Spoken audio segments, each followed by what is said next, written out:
Dizem que não se discutem. Eu prefiro perguntar.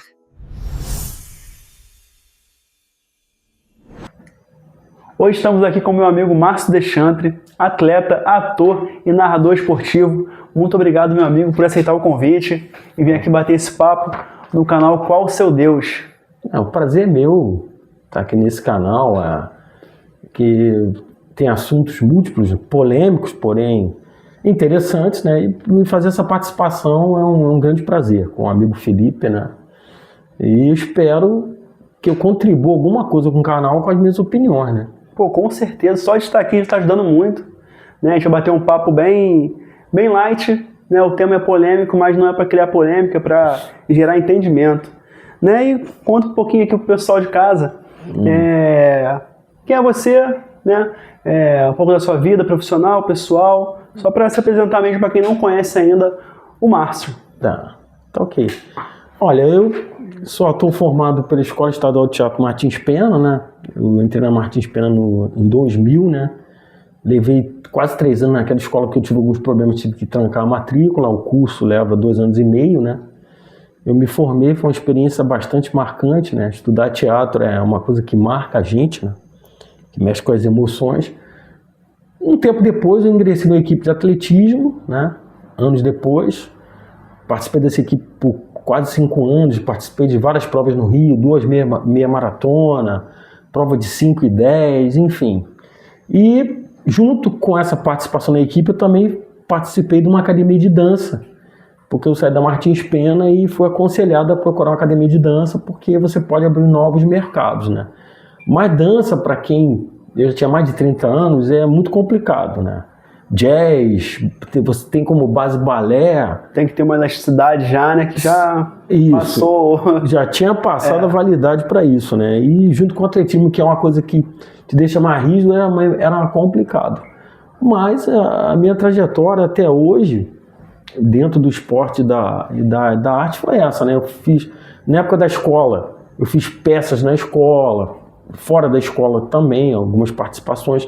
E nessa academia, o acordo que eu tinha com a academia era eu era bolsista, participar dos espetáculos, né, como ator, usando a experiência de ator, né, e de final de ano, tem sempre espetáculos de final de ano, tem um no meio do ano também, né, para que os pais vejam as crianças, enfim, e foi bastante gratificante, né, participar de uma escola de dança, mesmo que como ator, eu dançava poucas crianças dançavam mais, né.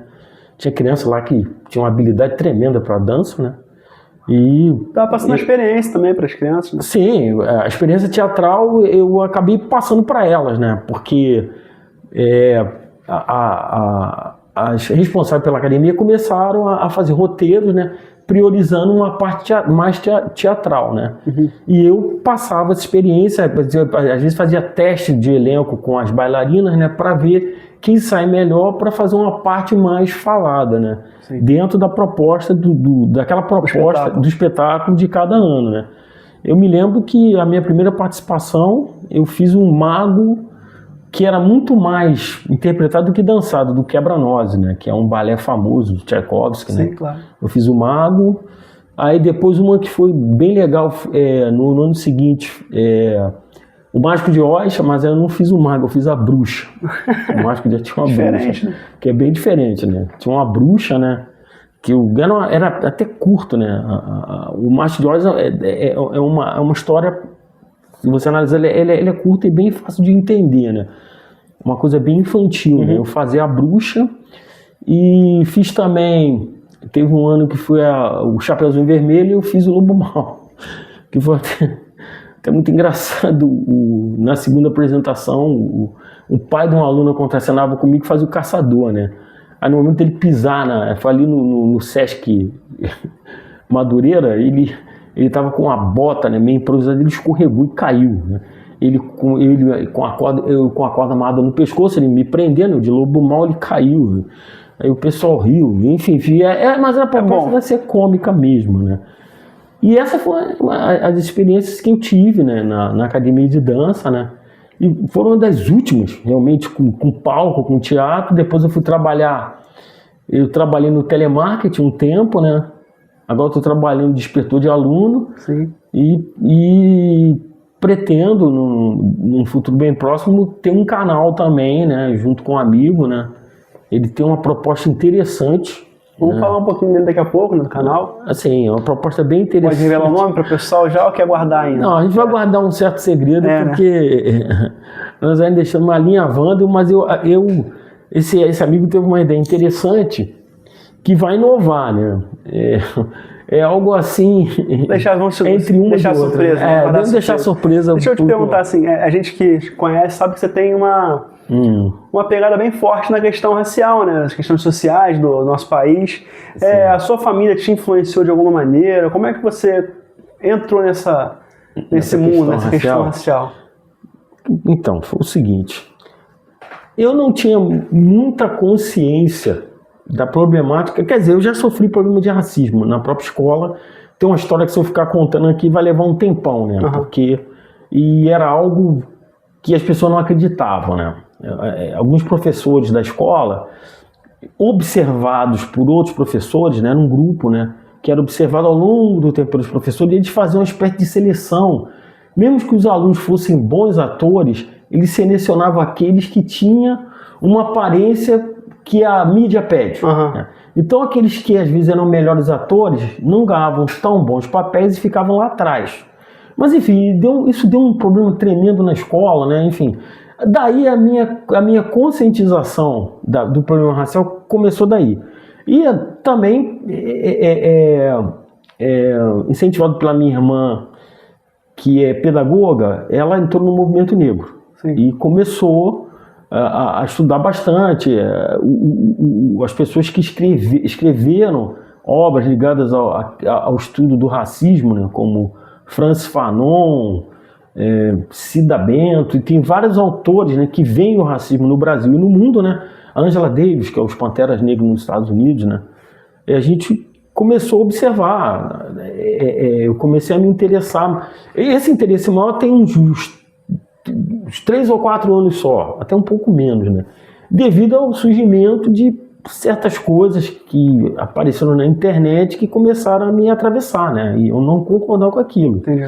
Aí eu comecei a me aprofundar nessa questão, porque quando você é jovem é algo que você imagina que está superado pela sociedade, mas conforme você vai envelhecendo e vai se tornando mais crítico, né? Um olhar mais crítico, você vai vendo que tem um problema, que tem uma cortina de fumaça que esconde isso, né? Tanto é que eu vou até dar um exemplo. A questão da TV brasileira, né? Que eu falei do problema que eu tive na escola, que eu levaria muito tempo narrando o que aconteceu, né? Mas tá ligado também à influência da estética da TV brasileira. Né? Tem um autor, João Zito Araújo, que ele escreveu um livro, o livro diz assim, TV brasileira, a negação do Brasil. Que a TV brasileira tinha... o mundo que a gente vive, né? Tinha pouquíssimos chances para atores negros. Assim, década de 70, 80, 90, pouquíssimos, né? A coisa começou a mudar de metade do ano 2000 para cá. Da metade da década de 2000 para cá, começaram a surgir mais chances, né? Você vê, tem algumas novelas que estão em reprise, como, por exemplo, acabou de reprisar A Rainha da Sucata e o Rei e Terra Nostra. Pouquíssimos atores negros participam, quase nenhum. Nenhum personagem importante, né? Nenhum faz um personagem importante. E você pode usar isso como um paralelo vendo a atual novela das 6, A Nobreza do Amor, que tem um elenco majoritariamente negro. Sim. Quer dizer, então a TV tá mudando. Ela tá mudando. Deixa eu te fazer uma pergunta. Na época que você estudava, tinham muitos estudantes de teatro negros ou a maioria era branca? Na minha escola tinha uma proporção bem legal, quase meio a meio. Pô, interessante. Até por ser uma escola pública e gratuita. Você já não vê essa proporção na Cal, porque a Cal é uma escola cara. Eu digo isso porque eu vi a convite dos professores da Martins Pena, que alguns davam aula na Cal, muitos davam aula na Cal. Eu fui ver espetáculos na Cal. Então as pessoas, como lá tem um poder aquisitivo maior, você não vê tantos negros. Entendi. Eu não sei agora se eles têm uma questão de bolsa lá. Eu acho que até tem bolsista. Deve ter, né? Mas a Martins Pena tinha digamos assim, uma proporcionalidade melhor de atores negros e brancos, né? Eu abarco tudo. As oportunidades não chegavam para os negros. Na TV, principalmente. Na TV, principalmente. No cinema, um pouquinho. Mas também tem o teatro, né? O teatro tradicional. O teatro, tanto é que o teatrão, né? As peças clássicas do teatro brasileiro, o teatro europeu, norte-americano, enfim, eles não escreviam para atores negros. Né? Você no teatro brasileiro você pode até colocar. O cara não diz que o personagem tal tem tal cor. Você tem tal etnia, você pode colocar. Mas, por exemplo, numa peça norte-americana, uma peça russa, não é possível, é difícil você fazer isso. Então, o mercado e a televisão, ela era uma extensão do que se vê no teatro, do que se vê no cinema. Sim. Quando eu entrei na escola de teatro, estava surgindo no Brasil o ator Lázaro Ramos, que seria atualmente o grande representante dos atores negros é ele. Ele veio com a peça da Bahia chamada Da Máquina, né? Veio ele e o Wagner Moura. Ambos deslancharam porque o cinema brasileiro estava ressurgindo, graças às leis de incentivo à cultura. Eles fizeram vários filmes. O Lázaro hoje é um ator consagrado, já fez mais de 50 filmes. O Wagner Moura está no mercado norte-americano, né? Quase ganhou o Oscar, né? Quase ganhou o Oscar, né? No Agente Secreto. Agente Secreto, né? O Lázaro é o protagonista dessa novela Nobreza do Amor, né? Sim. Eles ganharam o mercado. Mas, como eu te falei, o mercado, ele mudou. Ele mudou para melhor. Ele viu que o Brasil é múltiplo. Ele não é um país eurocentrista, né? Só de pessoas brancas com aquela fisionomia europeia, traços físicos. Não, o brasileiro é miscigenado. E isso mudou para melhor, o que é uma mudança positiva que uma com mudança o tempo, né? positiva, exatamente. Como você falou, muitas políticas públicas para que também fomentaram isso. Mas assim, vamos começar um pouquinho dos temas do programa. Sim. Vamos direto ao ponto. Exatamente. Futebol, né? Qual que é o seu time do coração, Márcio? Meu time do coração, que já está sofrendo há mais de uma década, é o Vasco. Vasco da Gama. O Vasco da Gama, que eu conheço a história da fundação dele, enfim. Você é carioca, né? Sou carioca, nascido... E, inclusive, uma coincidência. Eu nasci na mesma região que o Vasco nasceu. Aqui nasceu o Vasco... Predestinado, que é na Gamboa, né?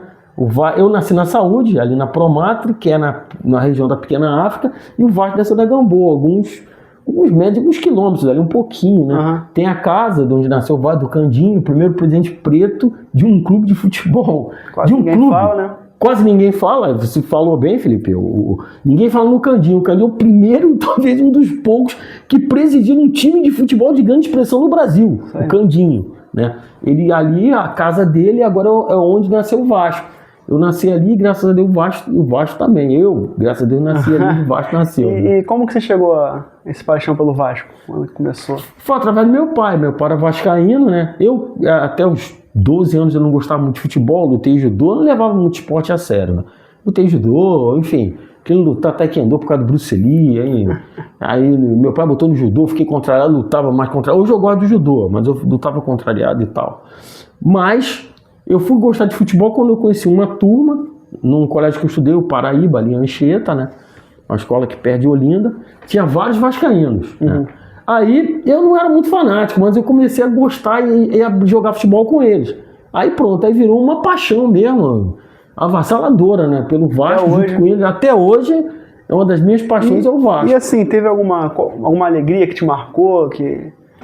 Do Vasco da Gama, que você não sim. A Libertadores de 98, a Mercosul em cima do Palmeiras, uma virada sensacional de 4-3. Melhor época do Vasco, né? Uma das melhores fases do Vasco que eu vivi, foi o Tricarioca, foram essas, que já faz tempo, né? Preciso que ele reaja e tenha realmente uma nova boa fase, né? Porque ficou no passado, né? Essa boa fase do Vasco ficou no passado, mas esses foram os bons tempos do Vasco. E decepção, assim, qual foi a maior de todas, assim? Com o Vasco? Que ainda te machuca, tem alguma que você ainda sente? Cara, sim, uma decepção. Os rebaixamentos, né? Que eu fiquei bastante abalado em 2008, principalmente, né? E uma derrota decepcionante foi aquela do gol do Petkovic, que O Vasco poderia perder com a diferença de 2 gols e toma um gol no fim.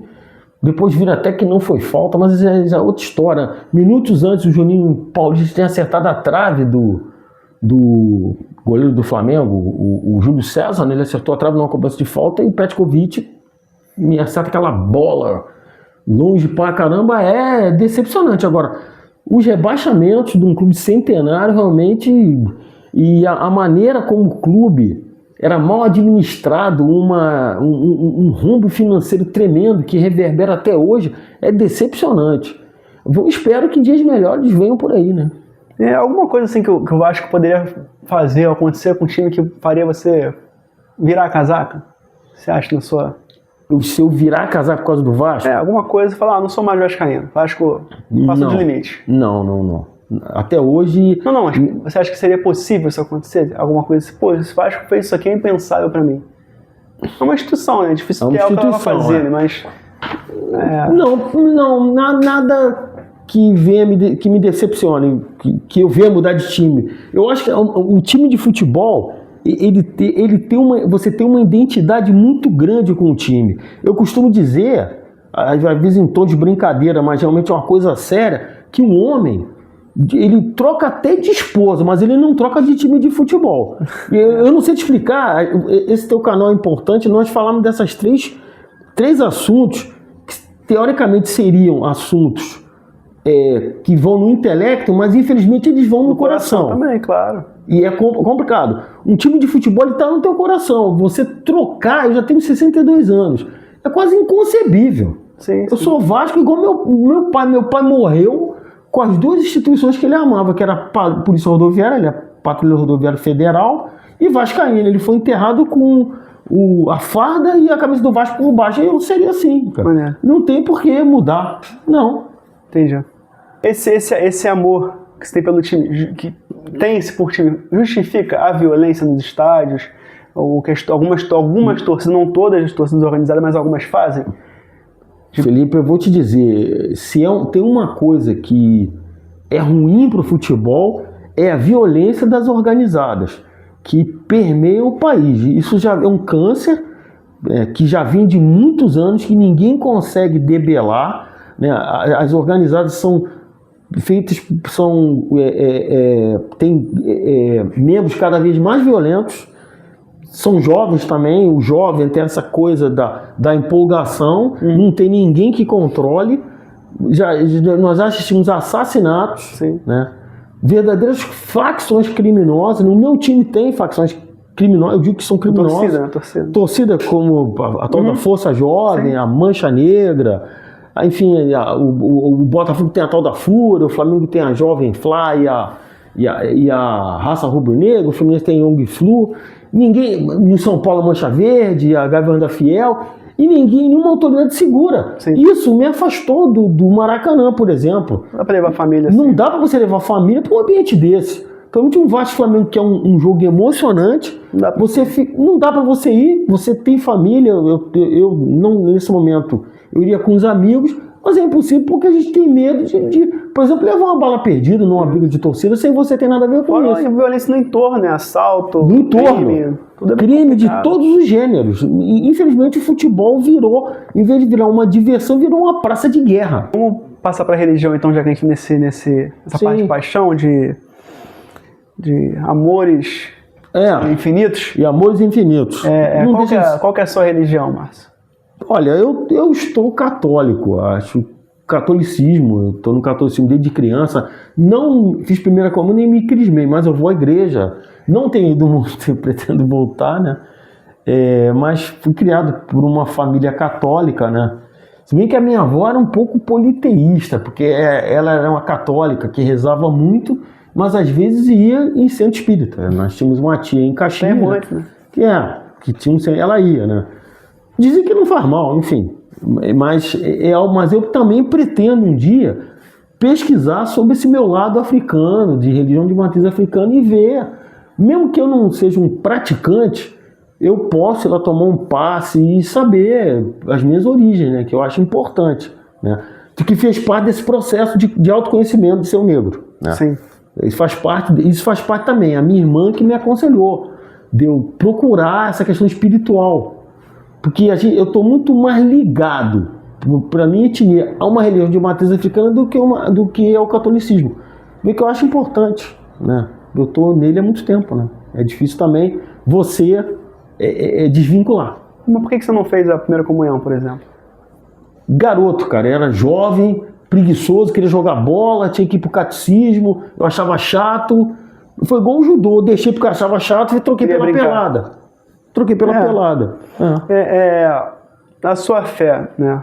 Hoje cristão católico, te trouxe algo de bom que você, isso aqui veio disso? Felipe, olha, eu vou te dizer, a religião para mim é um meio para você se sentir mais seguro, digamos assim, no dia a dia, mais tranquilo, mais relaxado. Se o catolicismo trouxe uma coisa boa nos últimos tempos, se a gente realmente ter fé, né, foi que eu tinha um problema de saúde, né, que não era uma coisa grave, mas eu estava na fila para fazer uma pequena cirurgia chamada litíase, eu tinha uma pedra na bexiga, né, e eu comecei a frequentar a igreja, na São Sebastião, que foi perto, né, ia lá, enfim, aí eu estava na fila do CISREG, até uma história interessante, a fila do CISREG, o governo derrubou a fila, eu já tinha feito uma série de exames, e entrar na fila do CISREG na esperança de fazer a litíase num hospital público, porque é uma cirurgia simples, mas é cara, tem em torno de 8 mil a 10 mil reais, que você toma uma anestesia raquidiana, eles colocam um catéter no canal da uretra, né, eu tinha uma pedra na bexiga, explodem com a luz laser, e você expele aquilo. Porque a cirurgia normal para isso abre é muito invasiva, né? Uma cratera na lateral da barriga e fica uma coisa muito feia. Aí o médico, enfim. E derrubaram a fila e eu comecei a fazer os exames novamente para entrar na fila. Aí eu fiz o exame num laboratório que tem aqui perto, né? O exame até não foi caro, foi R$90, enfim, numa manhã de sábado. Aí a doutora mandou beber bastante água, bebi água, enfim. E disse para ela, eu tenho uma pedra na bexiga, eu tenho que refazer os exames para entrar na fila do CISREG. Esse seria o primeiro, ultrassonografia. Depois tinha outros também, já tinha feito outros, com contraste, enfim. Gastei um dinheirão, enfim. Teve um que custou R$1.000, uma tomografia computadorizada com contraste, R$1.000. Tudo jogado fora, por causa do governo que derrubou a fila, né? Aí eu fiz esse exame, e a doutora falou para mim, olha, eu tenho uma notícia para dar para você. Pois não, doutora. Olha, a pedra não está aparecendo no exame. Falei, não, achei estranho, já fiz outro, você apareceu. Não, você vai fazer o seguinte, você vai tomar mais água, espera 20 minutos que eu vou examinar de novo. Aí eu tomei bastante água, né? 10 copos, 15 copos, sei lá, fiquei com a bexiga bem cheia, né? Vontade de urinar. Ela novamente fez o exame e a pedra tinha sumido. Só oração. Dizem que isso é muito difícil. Sim. A pedra dissolver, dependendo do material, ela naturalmente dissolveu porque a urina é muito ácida. Um médico, que é o meu médico de confiança, disse que a bexiga é muito grande. Como a pedra era pequena, de 0,8 milímetros, ela ficava rodando lá sem causar nenhum dano. Quando é grande, ela te machuca. Ela pode bater nas paredes da bexiga e te machucar. Ela ficava rodando ali, então ela dissolveu. A urina ácida dissolveu, que era uma substância, né? E ela sumiu. Então eu acredito que isso foi... A minha irmã disse que é uma graça isso. É claro. Porque não é comum isso acontecer. Quando você espelha, dói muito. Eu não senti nada. Eu não senti nada. Então é uma graça que eu acredito a Deus, né? É isso, né? E teve algo de ruim já? Uma experiência ruim? Ou algo com a igreja? Não, comigo não. Eu tive uma experiência com a igreja, não com a católica. A questão dessa tentativa de alguns evangélicos, não são todos, eu não vou generalizar, de fazer um confronto. Eu estava na procissão de São Sebastião há uns 5, 6 anos atrás, até um pouco mais, né? Tem uns 3 anos. Eu estava com um amigo aqui, o Beto, né? Que eu acho que você conhece também. E na procissão, enfim. E quando a procissão estava descendo a rua da igreja, tinha um grupo de evangélicos entoando cânticos da religião deles, confrontando o padre que estava cantando cânticos católicos. Aquilo ali é uma tentativa de confronto, de tirar a credibilidade da procissão. Sim. Porque eles não... eles só cultuam Jesus Cristo, eles não cultuam outros santos nem imagens. Eles acham que é uma blasfêmia. Mas enfim, eu acho que o direito religioso ele é livre no Brasil e você tem que respeitar, e eles não respeitam. É uma das coisas que a gente quer tratar aqui é a questão da ignorância também, né? A ignorância. Da nossa religião da sua religião como de outras, que falaremos aqui, porque É ignorância, cada um tem sua isso. particularidade, né? Exatamente. O católico não faz isso de tentar o confronto, pelo menos eu não vi nenhum, o confronto com o evangélico, mas o contrário acontece. Mas eu acho que não seja todo evangélico também. Não são Um todos. caso particular. Não são todos. Mas eu notei que tinha muito jovem nesse protesto, digamos assim, contra São Sebastião. Eu acho que eu nunca tinha visto aquilo, uma procissão anticristo em Nilópolis, era a festa de São Sebastião. Santo Padroeiro, né?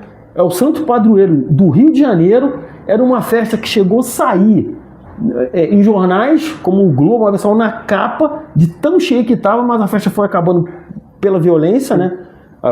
Drogas, bebida, a música que não era sexualidade, que não era em consonância com o que se pretendia fazer com a fé. Então a festa foi diminuindo, foi para dentro dos muros da igreja, e mesmo assim nós sofremos esse confronto, né, dos evangélicos contra a nossa fé, a maneira de nós professarmos a nossa fé. E uma coisa também, que o evangélico tem também a propensão de atacar a religião de matriz africana. Eles têm esse problema, que o católico não faz. O católico pode até discordar, mas chegar ao ponto... O estranho também que o evangélico faz, ele além de atacar religião de matriz africana, ele quer se apropriar e adaptar para ele. Como, por exemplo, o acarajé ele chama de bolinho de Cristo. Cara, isso chega a ser cômico isso. Tem uma igreja aqui perto, que chama de igreja com a cara do leão, que chegou a ter uma escola de samba. Interessante. Você chegou a ouvir? Eles ensaiando lá, só que eles não sabem que quando você está tocando samba, o instrumento ali é para alguma coisa. Você está evocando os orixás. Porque o samba veio dos terreiros. Então não adianta você cantar louvores se o ritmo está evocando os orixás. É isso que você falou, é ignorância religiosa. Mas o Brasil é um país engraçado porque talvez esse tema surja mais para frente de novo, que nós temos facções criminosas de Cristo, né, que expulsam as pessoas de religiões africanas, de favela, não o cara é um criminoso. Culto. E o autor chega a ser irônico. Eu vi você falou de uma filmagem de um traficante expulsando um babalorixá, uma mãe de santo, dizendo quebra essa imagem, quebra essa porra dessa imagem em nome de Cristo. Tem de como Jesus Cristo falaria um absurdo desse, um homem armado? É um contrassenso isso. É como você falou, é ignorância, é uma ignorância sem tamanho, né? É praticada por um líder do crime que se acha no direito de destruir a religião dos outros. Chega a ser um contraste que não tem explicação. Que só ignorância. Ele fala, não, você lembrou? Em nome de Jesus, quebra essa porra aí. Sim. Ele misturou Jesus com um palavrão sem tamanho. Antes da gente falar de política, porque começa a falar de segurança, eu acho que é importante a gente começar a falar. Sim, segurança política é um assunto importante. Mas eu gostaria de perguntar um ponto, já que você comentou que você é cristão, o que você acha sobre o sexo antes do casamento? Para mim é natural. Na questão religiosa. Na questão religiosa? Ideia religiosa. Que você tem, Não, eu acho que sexo é uma coisa natural, né?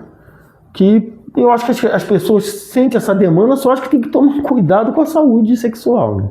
Usar camisinha, os jovens usarem camisinha, as moças fazerem exames, enfim, estarem preparados para ter um sexo seguro, independente da religião. Quem quer se guardar para o casamento, eu apoio também. Questão mais pessoal mesmo de cada um. Exatamente, é uma questão pessoal. Se a moça e o rapaz querem se guardar castos, é uma questão pessoal deles. Se eles não querem viver os prazeres do sexo, eu apoio também.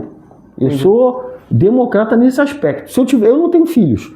Se eu tivesse uma filha, eu ia dizer para ele, olha minha filha, você já tem 16, 17 anos, eles começam muito cedo, né? Eu gostaria que não começasse tão cedo, mas já que começou tão cedo, 14 vezes 15, se preserva, manda o teu namorado usar o preservativo. 14, 15 eu acho que nem pode. Não sei Acho que nem pode. Não sei como é que Enfim, pedir pra mãe levar ela para fazer os exames, porque a mãe é mais fácil, né? Ginecologista ou ginecologista, se preparar para ter uma vida sexual saudável, porque isso faz parte da natureza humana. Então, já que levou até para falar da saúde pública, né? Começar um pouquinho a falar de política aqui agora. Qual que é o seu espectro político? Como que você se vê No aspecto político. Olha, tem um partido, você olha, na atual conjuntura, eu sempre fui um partidário de centro-esquerda, né? Eu sou social-democrata, né? Não concordo com radicalismo nem à direita nem à esquerda. A social-democracia como tem na Suécia, na Holanda, na Dinamarca, enfim, que são países pequenos, né? A gente tem que reconhecer isso. Mais fácil de Suíça, mais fácil de administrar, e que você consegue ter uma riqueza mais bem dividida e serviços públicos que funcionam. Não adianta ter o Brasil, que por enquanto você paga impostos altíssimos e os serviços públicos não são bons.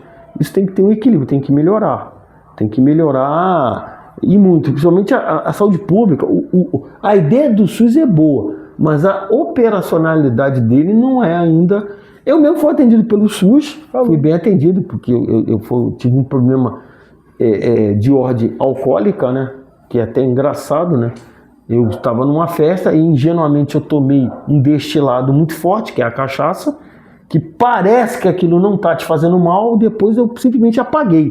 Chamaram o SUS, eu fui bem socorrido, me trouxeram para casa e eu me recuperei. Mas coisa que em outros países uma ambulância é caríssima. Né? Uma UTI móvel nos Estados Unidos é de 400 a $1.000, depende, né, do estado, né? Enfim, então eu sou a favor eu sou um social-democrata, nem muito à direita nem muito à esquerda, assim, no centro. Tem um político assim que você admire hoje? Ciro Gomes. Ciro Gomes, você acha que ele é um... Eu acho o Ciro Gomes um homem preparado para ser presidente. A gente está vendo agora outubro, você acha que ele vem de novo para algum cargo? Acredito que não. Queria que viesse, mas acho que ele não vem, não. Quem que você acha que viria? Quem que você votaria, então, no caso? Hoje temos alguns personagens. O próprio Lula vai voltar de novo. Temos o Flávio, talvez o Caiado. Olha, eu votei na eleição passada no Ciro, no segundo turno eu anulei. Na atual conjuntura eu votaria no Lula. Mas eu queria que fosse o Ciro Gomes, que é um político que... Ele tem um livro escrito com um projeto de transformar o Brasil numa nova Portugal, né? Num padrão... Não adianta sonhar com um padrão norte-americano, não. Um padrão igual Portugal, que você já viveria bem, né? Sim, claro. Eu acho. Europa, né? Europa, exatamente. Só da segurança de lá a gente já tá feliz. Não, tocou num ponto. Eu tenho amigos que tem em Portugal, a sensação de segurança é total. Tem uma amiga minha que tá morando no Porto, assim, perto da praia, a Lauanda. Agora ela... na mão. Anda com o telefone na mão sem medo. Sim, se isso melhorasse no Brasil, seria um grande salto. Você tem uma segurança, você sai na rua sem medo. Porque a gente sai com medo, né?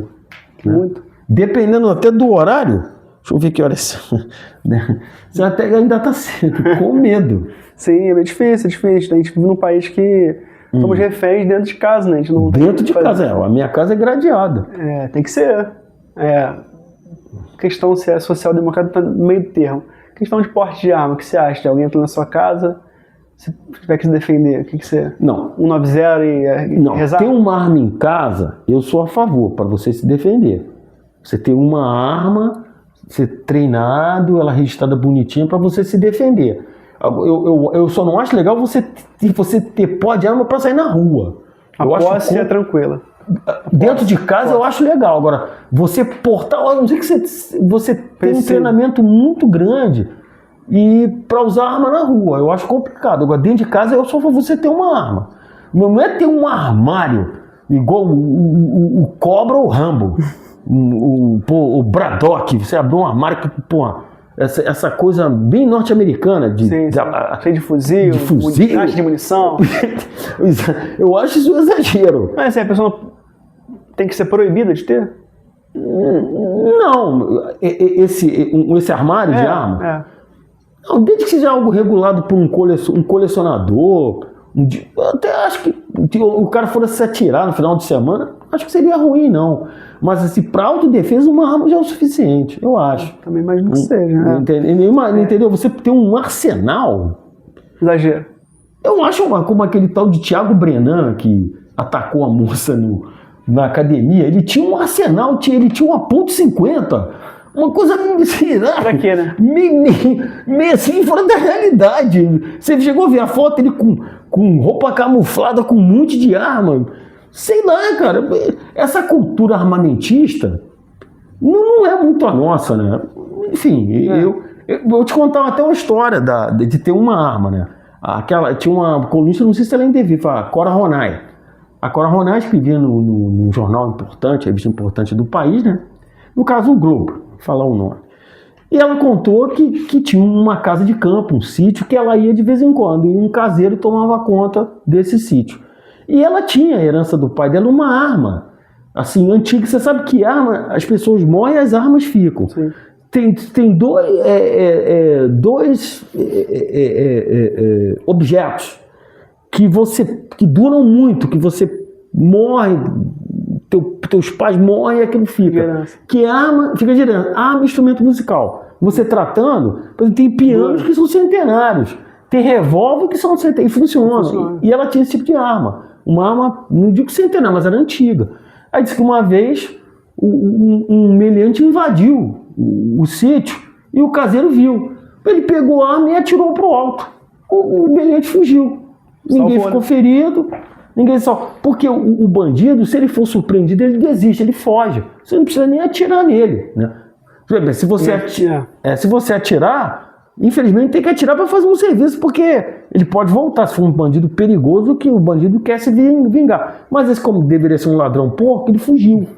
Então essa arma foi importante nesse momento. Para uma mulher que está sozinha, né? Sim. Eu acho que ter uma arma em casa, eu acho válido. A questão rural é até totalmente diferente, né, de quem mora em cidades urbanas. Exatamente. A questão rural é diferente do perímetro urbano. Né? Teve alguma decepção política com o governo atual, ou algum outro momento que te marcou, te mudou de um espectro para o outro?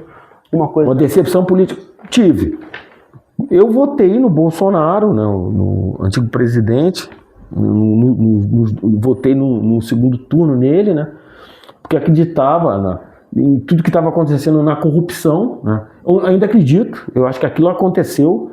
Não adianta pegar toda a Lava Jato e dizer que tudo aquilo é uma mentira, não é. Então o dinheiro recuperado de uma mentira, bilhões, um homem sozinho tinha 200 milhões, o Paulo Roberto Costa, o outro era o Pedro Barus, que era um engenheiro, riquíssimo, ele devolveu o dinheiro de livre e espontânea vontade. Então aquilo existiu. Dizer que tudo é uma mentira, não. Então, o que aconteceu? A decepção foi, eu votei no Bolsonaro, ele se cercou de homens que eu acreditava capazes, né? O Sérgio Moro, o ministro da Economia, o Paulo Guedes. Eu falei, bem, ele vai ser bem aconselhado, né? O próprio Tarcísio, hoje está em São Paulo. Tarcísio, enfim, esse pessoal todo. E a decepção veio com a pandemia, porque a pandemia foi algo para mim muito sério. A gente ficou quase 2 anos trancafiado dentro de casa, usando máscara. As pessoas morreram, né? As pessoas morreram. E o presidente, que deveria liderar, ele negou. Não é que ele tenha negado, ele não deu a devida importância. Andava sem máscara, fazia tumulto, né? Não ouvia os assessores, né? Botou um assessor que também não acreditava no vírus, o tal do Pazuello, que fez um monte de bobagem.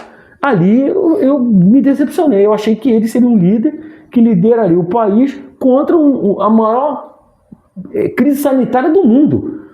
Eu vivi algumas crises sanitárias no Rio de Janeiro, como a dengue, que não foi uma coisa tão terrível como foi a Covid. Eu vi no início da Covid um homem na UPA com síndrome respiratória aguda, ele tentando respirar sentado no chão com a cabeça no bolso. Pô, e depois o presidente imitou esse tipo de coisa. Tá dentro de um contexto, vamos dizer, mas ele não poderia fazer isso. Então, a minha decepção foi com a falta de humanidade. Entendi. E de liderança, né? Como também nos Estados Unidos, o presidente de lá, o Donald Trump, também negou, né? Morreram quase 1 milhão de pessoas, né? Então a minha decepção foi isso. Eu votei nele no segundo turno, mas... E hoje, você votou também no Lula agora no primeiro? Não. Você anulou, né? Mas você eu anulei. No Lula agora? Nesse momento, sim. Nesse momento, sim. O que está achando do governo dele até o momento? Né? Saúde, educação? Olha, Felipe, eu vou te dizer uma coisa. É dentro de uma média. Né? Não melhorou muito. Está dentro da média do que ele se propõe a fazer. Você, para realmente melhorar o país, você tem que ter um congresso, um projeto que mude, principalmente a política monetária. Porque essa política monetária adotada no Plano Real, ela não funciona, porque você não tem uma distribuição de renda satisfatória. Né? Desde o Plano Real para cá, e o Brasil, ele gera empregos, mas são empregos da classe trabalhadora que não te dão perspectiva de crescimento. Tem que mudar essa política econômica, a política de juros, o juro é muito alto, e o crescimento cresce dentro dessa proposta aí, mas eu acho que poderia ser melhor, né? Como eu te falei do Ciro Gomes, que tem um projeto de um país com a economia melhor, né?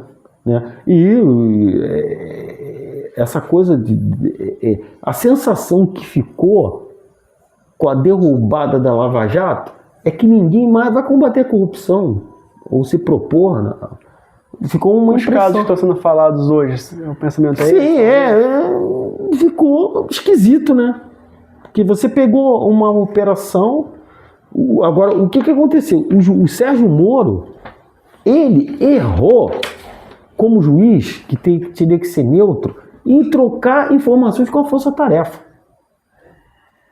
Dizem que eu já vi em filmes que em outros países um juiz ou um promotor ele pode se envolver em operações policiais.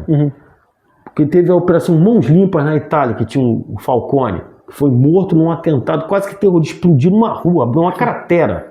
Juiz Falcone. O Moro estava meio Falcone, mas lá na Itália o Falcone ele liderava uma força-tarefa. É uma outra maneira de fazer justiça. O Moro era um juiz federal que estava à frente da operação, mas ele estava à frente da operação como um juiz, mas não um líder da operação. Porque aqui é diferente, ele não poderia sugerir, faz como nas gravações do Intercept, vocês estão fazendo poucas operações. Ele contaminou a operação. É a teoria do fruto da árvore, como é que se diz? Tem uma teoria no jurídico, né? Do fruto, um fruto podre destrói um cesto. E foi o que aconteceu, ele contaminou toda a operação, o juiz do Supremo foram destruindo tudo, soltaram até o Sérgio Cabral, que tem mais de 100 anos de condenação. Só para falar puxar um pouco para a parte da polêmica, você acha que eles foram imparciais nessas solturas, nessas... Juízes? Nessas anulações aí de sentenças? Não, eles tiveram muito parciais? Acho que eles foram imparciais.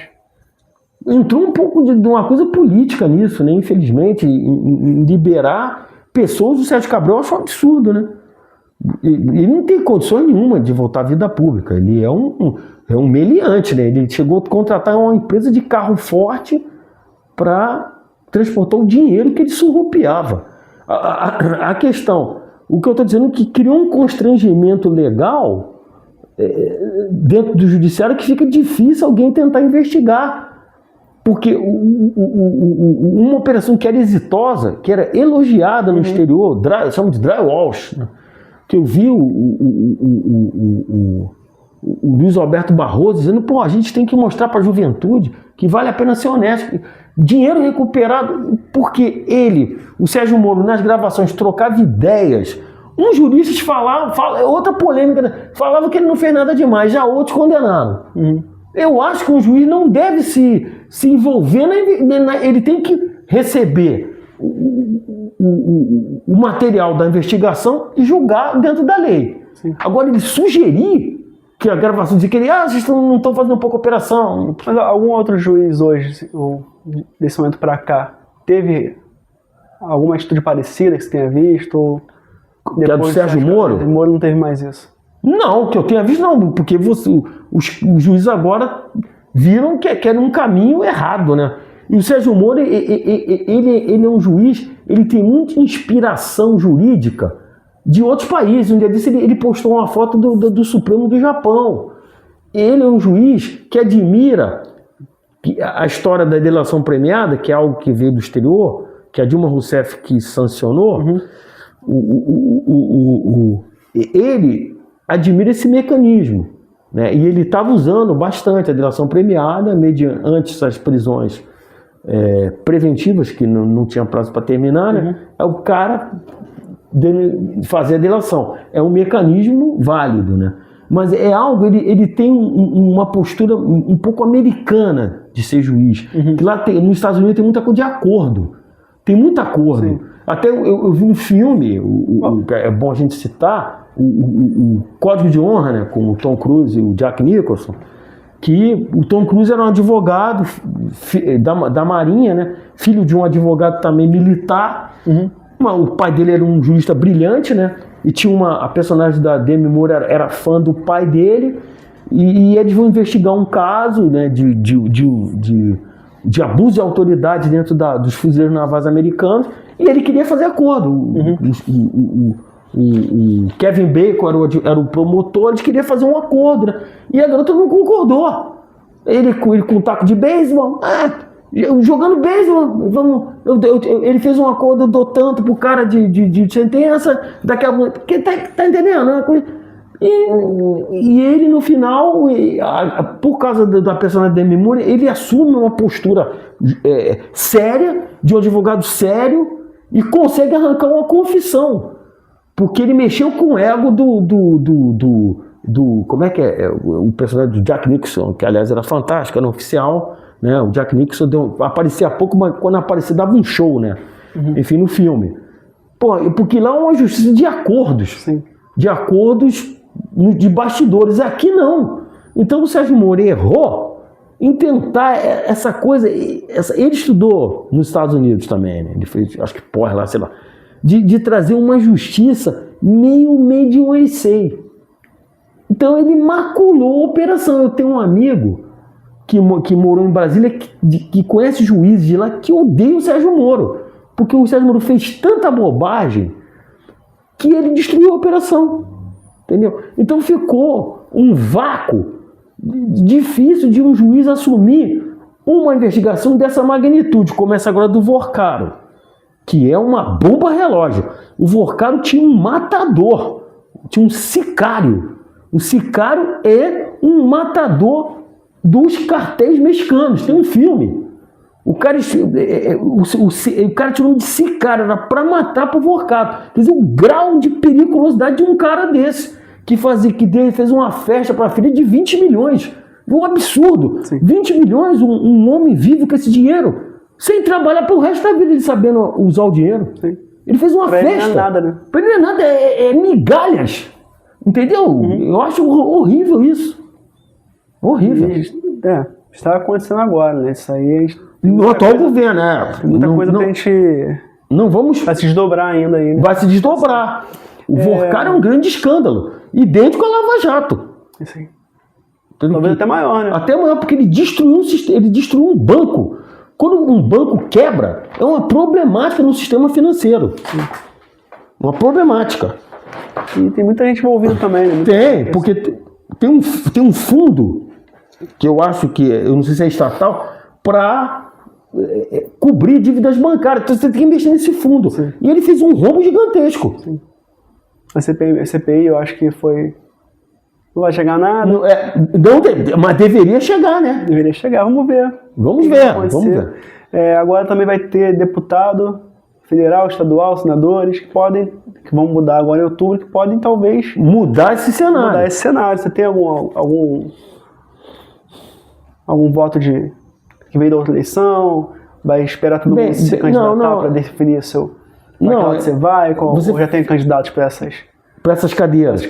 Mais ou menos já tem alguns candidatos que eu acredito que fazem um bom trabalho, que eu vi observando, né? Eu gosto do trabalho do Glauber, da Sami, a mulher dele. Deixa eu ver um outro. É desse espectro de pessoas realmente que a gente sente que está preparada para aquele cargo. Porque eu vou te dizer, vieram umas pessoas para a política. Há pouco tempo, Dado Dolabella tentou entrar nisso.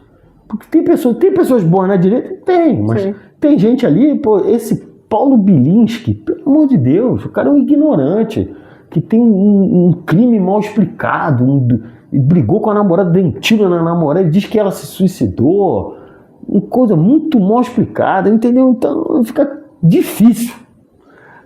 Glauber e Sammer, eles têm algum posicionamento quanto ao workout que está acontecendo agora, o caso do Banco Master, você já pesquisou? Não. Mudaria alguma coisa no teu entendimento? A posição deles ser... Sim. Eu gostaria de ouvi-los com relação a isso daí.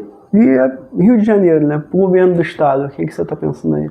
Olha, Felipe, eu vou te... Eduardo Paes? Olha, eu vou te dizer uma coisa. O Flávio Dino falou do Rio de Janeiro. Se você pensar que um estado teve 4 ou 5 governadores presos, um empinchado, cara, é triste. Pô, Sérgio Cabral foi preso. Sim. Garotinho foi preso. A garotinha foi presa. O Wilson Witzel foi empinchado. Isso. Pezão foi preso. Cláudio Castro sofreu um impeachment, né? Ele saiu numa manobra. É difícil um cenário desse. É difícil. Então você pensa que é impossível fazer política no dia? Não sei se corromper. Difícil, né? De todos os lados. O garotinho não era de direita, ele é de esquerda. Preso. A mulher dele também. Ele seguiu o rastro do Leonel Brizola. Populista, de esquerda. O Sérgio Cabral era de centro-esquerda. Preso. Pô, quem sobra disso? Difícil. Você não acha que tá difícil? Também tá bem entregue, né? O Cláudio Castro veio no rastro de toda uma direita que queria consertar. Dizia que ia consertar. Empinchado. Sim. Não, ele pediu pra sair, mas teoricamente tá quase inelegível, com a corda no pescoço. Sim. Aquele outro, um deputado metido com o Comando Vermelho, né? Barcelar, né? Pô, não dá. Realmente, você escolher alguém tá complicado em qualquer esfera. Sim. Como que você se informa hoje, né? Do política, do futebol? Como é que é o principal meio de informação hoje? A informação, como eu passo o dia trabalhando, eu olho muita coisa no celular e na internet, né? A televisão tem coisas que leva 2 dias para mostrar e eu já vi. Sim. Quando mostra, eu já vi. Então, é basicamente pela internet. Às vezes em tempo real. Você vê coisas assim quase em tempo real. Como agora, esse caso dos 2 garotos universitários estudantes de Direito em Belém do Pará, que estavam com uma arma de choque torturando um morador de rua, dando choque no cara e rindo, que é um homem que é esquizofrênico. Quer dizer, parece uma brincadeira, mas é uma coisa cruel. Lembra que aconteceu há um tempo já, que queimaram o índio Galdino. Isso. Brincadeira de playboy de classe média, que não cabe mais. O outro lá foram dar uma surra num cachorro, que repercutiu no mundo. Sim. Torturaram um cachorro. O outro faz uma armadilha para bater num jovem por causa da namorada, que foi uma briga que arrumou. Não, ele armou o tal do Pedro Turra. E ele já tinha um histórico de agressão, agrediu um idoso. Todo de classe média, essas pessoas, né? Por que eu tô te falando isso? Que eu vi uma juíza dizer que os grandes criminosos de idade menor estão nas favelas. Ela falou que o crime que acontece na favela é o furto, o roubo, acontece o assalto, enfim, no jovem, assim, até 17, 18 anos, que não está em idade penal, né? Ele rouba para comprar drogas, enfim, para tomar cerveja, enfim. Agora, esse crime cruel, como aqueles que o garoto ia tocar fogo num homem em situação de rua e transmitir no Discord. Com um soldado do exército sendo o mentor. Esses crimes mais cruéis, ela disse que são jovens de classe média alta que fazem isso. O cara acha divertido, ele se sente impune. Nada vai acontecer com ele. Os do cachorro eram jovens de classe média. Vê como as coisas se encaem, eram de classe média alta. Há pouco tempo teve os jovens também, né, que levaram as meninas para apartamento. Tu lembrou, bem, aquele estupro coletivo, né? Tudo classe média alta. O estupro coletivo da menina. Sim. Quer dizer, a certeza da impunidade. Sobre pautas raciais também. Como é que você vê a questão de redes sociais amplificando ou distorcendo o que é feito hoje, o que acontece hoje no Brasil e no mundo? As redes sociais? Mas quanto às pautas raciais em si, né?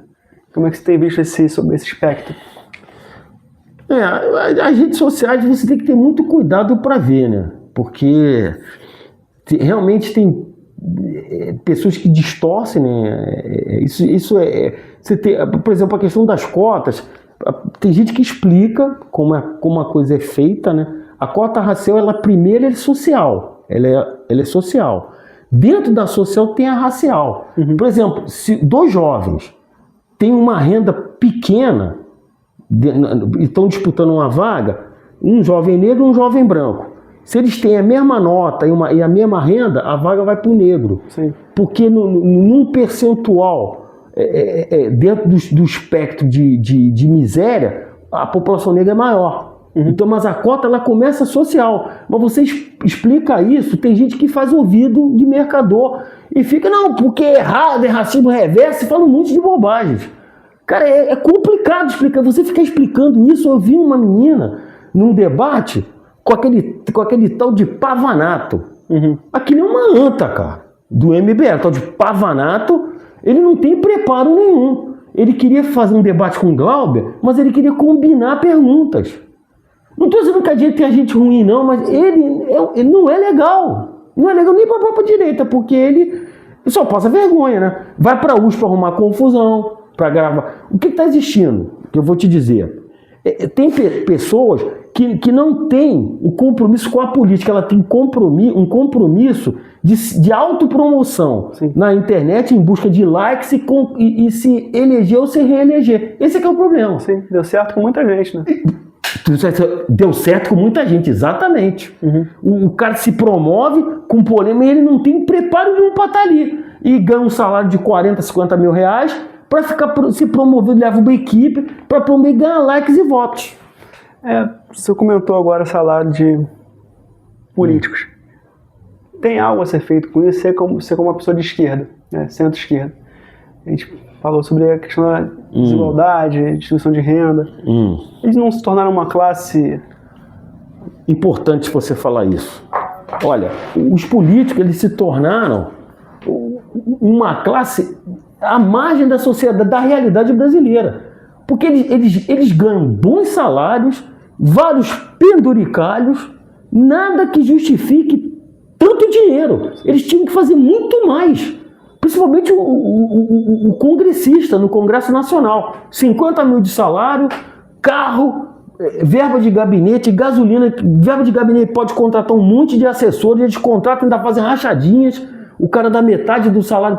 Quer dizer, é algo que precisa mudar. Eu acho que funcionário de gabinete, seja na esfera federal, estadual e municipal, tinha que ser concursados. O Cristóvão Buarque, que era do PDT, o que ele fazia? Ele recebia a verba de gabinete, ele doava aquilo para instituições de caridade e trabalhava com assessores concursados do Congresso. Ele pedia, não, eu quero trabalhar, ele precisava de poucos assessores, ele vai trabalhar comigo, concursado. O cara ganhava um salário fixo do Congresso porque ele passou no concurso, e é um bom salário. Sim. Você ser por exemplo, da polícia, do Senado, ou assessor parlamentar, tu ganha um bom salário. Claro. Papo assim de 10, 15 mil, até mais. Mas você fez por onde? Isso. Pô, não é porque você é meu amigo, eu sou eleito deputado federal, eu te coloco lá 10 mil de salário, 5 você me dá, ou me dá até mais, fica com 2 me dá 8, eu vou botar na minha campanha, ou botar no bolso, enfim. Isso tem que mudar. Essa questão do político ganhar salários astronômicos, não só o político, o judiciário também é um dos que mais ganham dinheiro. Sim. Com um país de que a média salarial é R$ 1.500, não dá. Sim. Não, tem que mudar isso daí. A gente começou o ano agora, a primeira votação deles foi aumento de salário. Aumento de salário. É uma vergonha. É uma vergonha. Justificando que tem cargos que não ganham até, pô... Então, um político pode até ganhar bem, mas a população também tem que ganhar, e eles têm que apresentar produção. Sim, sim. Entendeu? De falar do Pavanato. Sim. Qual era o projeto do Pavanato mais famoso? Dar um nome de rua do Charles Kirk. Charles Kirk, ele pode ser ele é lá para os Estados Unidos, para nós não é nada. Eu não sabia, eu não conhecia antes dele morrer. Eu não sabia quem era antes dele morrer. Assim, dar nome de rua para alguém é uma das coisas mais feitas por diversos políticos, né, no Brasil. Não o é. trabalho da maioria deles Eu tô com você, não é só ele. Não é só ele. Mas mais de realmente convir que é ridículo. Ridículo. Muitas Tantos coisas que eles problemas. fazem é isso aí. Algum desses 3 temas, né? Futebol, Falamos dos 3. política. Influencia mais que os outros no seu dia a dia, você acha? Olha, Felipe, dos 3 temas, o que influencia mais é a política e o futebol. A religião nem tanto. Nem tanto. A religião a gente recorre em alguns momentos do dia. É mais o Vasco perdeu, ganhou, você tá feliz ou triste? Isso. E a política, a gente tá mais infeliz, isso aí, não tá tem mais o que fazer. infeliz do que descontente. A gente fica descontente com o andar da política no Brasil. Você tem algum vício, Márcio? Não tem. Nenhum vício, nada? Não tem. Nenhum, nada que você acorda de manhã, Não. ler um livro, tomar um café, correr, algo... Pode ser que correr é um vício, se torna um vício. É um vício até saudável, certo ponto né? saudável. Vício, deixa eu ver. Eu acho um vício. Não, a priori não tem não. Não tem não. Sua virtude que você mais aparenta, assim? A minha virtude? Sua opinião quanto do quem convive com você. Eu acho que a minha maior virtude é a sinceridade. Que às vezes é até sincera demais. Eu sou sincero demais. Entendi. A minha sinceridade é a minha maior virtude. Você mudaria alguma coisa em você, Márcio? Muitas coisas, principalmente o temperamento, que às vezes ele foge do controle. E Mudaria. Na política, muitas coisas, né? A gente já bateu, você mudaria aqui, não tem? Muitas coisas. Muitas coisas. Acho que a política você pode adotar, eu acho que primeiro a diminuição dos partidos políticos, que tem muito partido no Brasil, né? Bem que nos Estados Unidos tem também mais de 70 lá, só que só tem 2 forças. Aqui tinha que diminuir, fazer cláusula de barreira e diminuir. E o cara, para ser político, tinha que ter um mínimo de preparo. Entendeu? Vereador, curso de administração pública, a gente faz um curso obrigatório para ser vereador 2º grau. Uma prova, talvez. Uma prova, talvez. É fácil conseguir, né? Uma prova em cada partido. Para assinar lá, para tomar posse e fazer uma provinha antes. Os governos, tanto na esfera estadual, municipal e federal, vai criar uma prova e o candidato vai ter que fazer uma prova antes. Mostrando até que ele sabe até escrever. Porque Novo eu acho que tinha alguma coisa assim. O Novo tem. Apesar do o Novo tem. Você faz um curso, vira assessor parlamentar, ganha salário direitinho, mediante uma prova. Entendi. E o político, para ser um político, para vereador 2º grau, de deputado estadual para lá, faculdade. Administração pública, o diploma faz online, né? Não tem muita importância também não, mas seria alguma coisa. Seria alguma coisa, exatamente. Para você evitar de ter um tiririca e um pavanato lá, né? Você tem algum sonho que você queira realizar ainda? Tenho. Ainda vou tentar na carreira de ator, porque eu não tentei o suficiente. Tem que ser persistente nessa carreira para conseguir alguma coisa. Com certeza. E não tem idade, né? Não tem idade. Para ser atleta, às vezes tem. Atletas já estão titubeando um pouco, que tá meio complicado, porque muitas dores no corpo ao final da corrida de 50 minutos. Qual que é a sua maior dificuldade na sua vida hoje? Na minha vida é equilibrar a questão financeira. Tem momentos que é complicado e estressante. Você equilibrando contas, procurando mais barato, correndo atrás enfim. Não tá fácil a vida. Não tá fácil. Sempre você já paga uma conta, você acaba de pagar as contas, luz, água. Daqui 2, 3 já tá chegando as novas. Sim. E você tem que estar preparado para começar um novo ciclo. Isso te estressa, né? Muita coisa. Sobra pouco dinheiro para diversão, sobra pouco dinheiro. Quando sobra, né? Alimentação também, itens, como por exemplo a carne é muito cara, né? Derivado de leite é muito caro, né? O leite em si não, mas por exemplo o queijo, R$50 um queijo, 60, 70. Sim. Uma carne 40, 50 reais. Então você vive na corda bamba, para ter um mínimo de subsistência, né? Muito complicado. Como é que você tem visto essa mudança dos anos para cá com a chegada da inteligência artificial? bons olhos, Olha. preocupação. Olha, eu vi a opinião do músico Rodrigo Suricato, que é o atual vocalista do Barão Vermelho. Ele falou uma coisa interessante. A IA é a maior invenção do século XXI, para o bem ou para o mal. Então, a IA tem que se saber usar a IA. Né? Ela pode te beneficiar. Agora, você não pode ficar dependente da IA e o ser humano abrir mão da criatividade. Por exemplo, em Hollywood, quando a IA surgiu, os roteiristas fizeram teve a greve, né, uma greve, porque eles iam perder. Não deu certo. Então, a IA, ela pode ser uma ferramenta, não um meio que você vai ficar dependente dela para sempre. Sim. Ela pode ser usada como ferramenta. Não tem como ir contra. Né? Não tem você de encontro à tecnologia. Você usa para alguma coisa? Já usei alguma coisa. Hoje eu usei. Hoje eu consultei, eu queria saber algo do mercado de capitais e eu consultei a IA. Para isso é muito bom. Estamos terminando aqui o nosso bate-papo, né? Infelizmente não dá para se estender tanto tempo assim. Gostaria de pedir que você faça uma pergunta para o meu próximo, sem saber quem é a pessoa, uma pergunta para o próximo entrevistado. Pergunta simples, né? Dentro da temática do programa, né? Qual o seu time de futebol, né? Se a sua religião preenche as expectativas, né? E se você está satisfeito com o atual andamento da política nacional.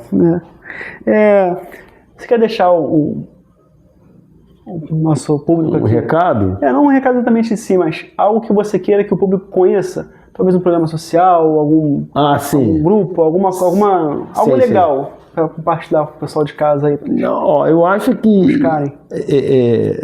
as pessoas deveriam, né? Falando da questão racial que você falou muito bem, a questão racial no Brasil ele é muito superficial. Todo o material que se tinha a respeito da escravidão está se revelando agora, o que sobrou. Então é bom que as pessoas pesquisem para saber, porque tem gente que diz que fala nesse assunto, coloca na questão do mimimi, que tudo é mimimi, como eu te falei da ignorância. Tem gente que ignora, tudo é mimimi. Não. A escravidão foi um evento muito pior do que se diz os livros de história. Então eu queria que as pessoas pesquisassem, para saber que eu já andei lendo coisas que eram coisas terríveis praticadas naquele tempo. Não que a gente vai ficar ligado ao passado, porque o que acontece? Quando você lê sobre isso, você fica um pouco deprimido. É aquela coisa que te machuca, que você sabe que pessoas iguais a você sofreram aquilo. Mas acho importante saber, para não cair no discurso raso de que é mimimi. Quando, por exemplo, injuriam racialmente Vinícius Júnior, as pessoas falam que é mimimi. Porque ele é rico, se eu fosse ele não estava esquentando. Não é assim. O racismo machuca e dói. É o recado que eu gostaria de deixar para as pessoas. Estudem sobre isso. Mais consciência, né? Mais consciência racial. Bom, Márcio, muito obrigado. Tá ok. Espero que a gente converse de novo. Tá, eu desejo sucesso para você com essa proposta Qual o nome do canal? Qual o seu Deus? Qual o seu Deus, né? Que fala de assuntos polêmicos, política, religião e futebol, que além de que são assuntos que passam do intelectual e vão no coração, na paixão. É isso aí. Uma boa noite. Para quem está assistindo, muito obrigado. De coração mesmo, esse foi o primeiro episódio aqui de Qual é o Seu Deus.